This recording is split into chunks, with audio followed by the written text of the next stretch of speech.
Just a guy, his name is Muhammad. He heard the Jews have angels. Okay, I will have angels. The Jews, the Christian, they have fasting. I will have fasting. This is why he copy. He walk between the Jews. He see them fasting. He says, what this fasting is about? They said, this is the day when Moses, he crossed the sea. So, oh, okay, we are more close to Moses than you then. And he ordered his followers to fast it. Then he met with the Sabian, and the Sabian, they fast Ramadan. So he canceled Ashura, and he started fasting the Sabian fasting, which is Ramadan. He's just establishing a religion. He don't have a religion. Other religion, they have fasting. Okay, let's try to find a reason for fasting. Other religion, they have a prayer. Okay, we will make a prayer. Other religion, even if you remember, when, just to show you how easy to expose Muhammad, he pray in the top of a funeral, a corpse of a dead man. A Jewish guy, he walked by,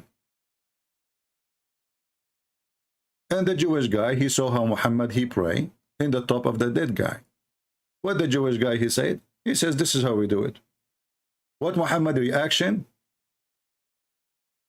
Sit down, act differently. Okay, if Muhammad is a prophet of God, he was praying according to which teaching? If you say to me he was praying according to the teaching of Allah, then why he changed it just because the guy, he said, this is how we do it? Who care? If Allah taught you to pray this way, are you going to change it in 2 seconds? Or Muhammad here, he noticed that there's a copyright violation and he got busted. His PhD is not a PhD, he's collecting things from the internet.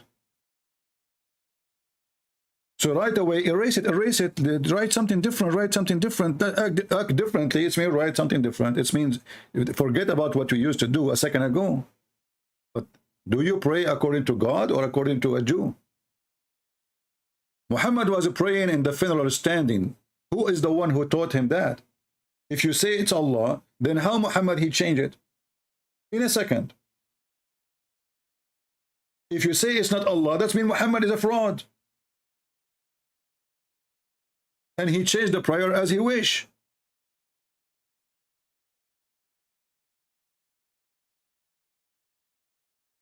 And you see, here we see that when the Quran says, bring your proof if you are truthful. Here we have the proof, Muhammad is a fraud.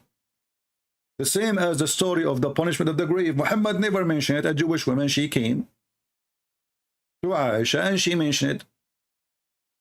Muhammad went out to the yard. He heard Aisha fighting with a Jewish woman, arguing with her. So he said, what this noise is about? The Aisha, she said, well, this woman, she is saying there is a punishment in the grave. And look what Muhammad, where he got his punishment for a grave from. The reason Allah will torture you in the grave because of urine. Why? Because a Jewish woman, she said so. A Jewish woman, she said, if you piss and piss touch your feet, God will torture you in the grave. This is something they say to the children, so the children will keep themselves clean. This is not true. The stupid Muhammad, he took it serious. So the Jewish, they teach their children when they are kids, some like, fictions, just to keep them clean. Don't piss in your shoes. Don't piss in your feet, you stupid. God will torture you in the grave, okay? Okay, mom. And then the kid, he will learn how to not be careful when he piss. Muhammad, he took it seriously. And now it become part of Islamic religion. And here you will see the proof in front of you. Aisha told the Jews who visit and mention the punishment of the grave, she told her that you are a liar. And she said to Muhammad, is it true? He said, yeah, it's true. And then after that, Muhammad never stopped praying without mentioning the punishment of the grave. Remember, he never ever mentioned it before. Read carefully, and this is Al-Bukhari. Aisha, she said the Jews came and mentioned to her the punishment of the grave, saying to her, may Allah protect you. Okay. From the punishment of the grave, Aisha then asked Allah Messenger. By the way, the story here is different from the reader story. The detailed story is about they are fighting. And then you will see right away, Muhammad, he agreed that there is a punishment in the grave. And since then, and after that, read carefully. This is what is the most important. And after that, I never saw Allah Messenger, but seeking refuge from with Allah from the punishment of the grave in every prayer. So Muhammad, he spent his life, he never mentioned the punishment of the grave. A Jewish woman, she came to the house, she mentioned it. Bingo.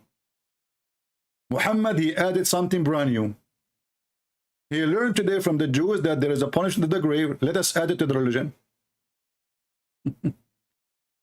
And the proof in front of you. And after that, I never heard, I never saw Muhammad praying without saying, I seek refuge from the punishment. So how come before you never seek refuge from the punishment of the grave? Because he just learned it from the Jews.